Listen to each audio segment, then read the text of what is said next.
우리가 이제 기체도 압력을 갖고 있거든요. 우리가 기체의 압력이 나타나는 이유는 기체 분자들이 끊임없이 운동하면서, 이거 잘 보세요. 여기서 용기라는 건 어떤 담겨있는 그릇을 얘기하는 거죠.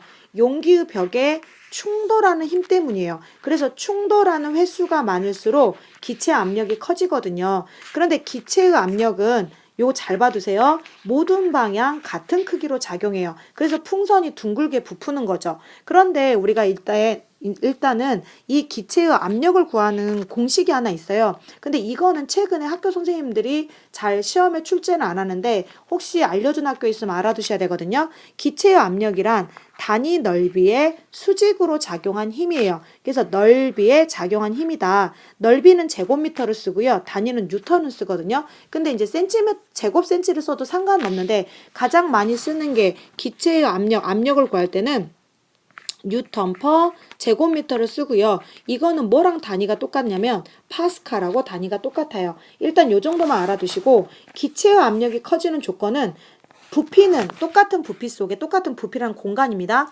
당연히 분자수가 많을수록 충돌 횟수가 많겠죠. 그 다음에 기체 분자수가 같을 때는 용기의 부피가 작을수록, 여러분들 집이 좁으면 식구들이 자꾸 부딪히겠죠. 그 다음에 온도가 높아서 분자 운동 속도가 빠를수록 충돌 횟수가 많아서 우리가 기체의 압력이 어떻게 된다? 커진다.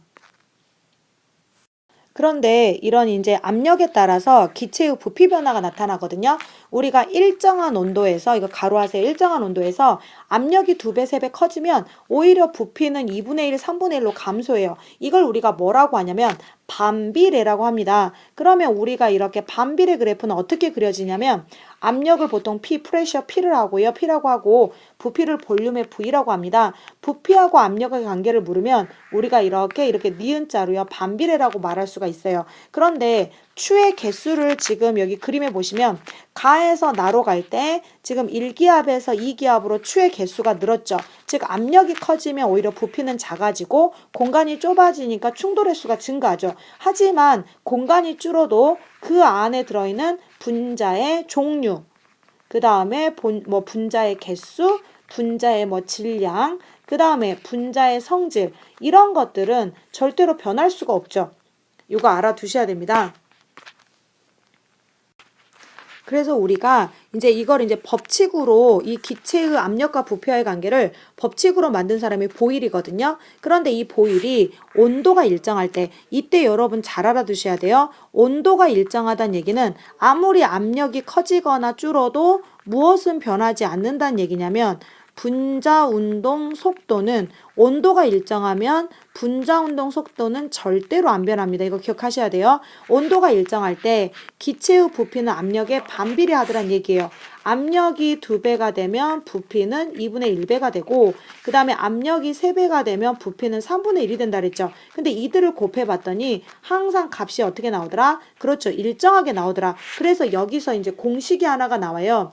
공식이 하나 나오는데 제가 그냥 밑에다 적을게요. 처음 압력 P1이라고 합시다. 처음 압력 곱하기 처음 부피는 나중 압력 곱하기 나중 부피랑 같아요. 그래서 뒤에서 제가 문제를 다뤄드릴 건데, 처음에 압력이 2기압일 때 부피가 만약에 10ml였다고 하자. 그러면 압력이 4기압이 되면 그때는 부피가 어떻게 되냐고 물어봐요. X. 그러면 내가 구하고자 하는 X는 얼마가 되냐면 5ml가 되겠죠. 압력이 커지니까 뭐가 줄었다? 부피가 줄었다. 그런데 보일 법칙의 얘는 다 눌러서 어떤 압력을 줘서 부피 변화가 생기면 되거든요.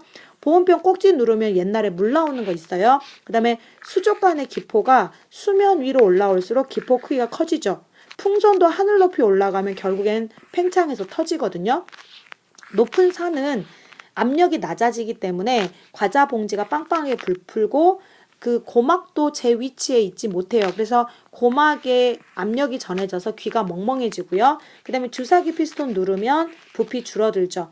그 다음에 공기 펌프로 공기를 제거하면 풍선의 크기가 커진다. 요런 표현들. 일단 여러분이 요런 표현들 중에서 1번 같은 거 보온병 꼭지 누르는 거, 그 다음에 기포 수면 위까지 올라오면 점점 커지는 거, 이때 기포 크기 구하는 것도 시험에 계산 문제로 종종 나오고요. 그 다음에 하늘 높이 올라간 풍선 터지는 거, 요 정도만 일단 알아두시면 될 것 같아요.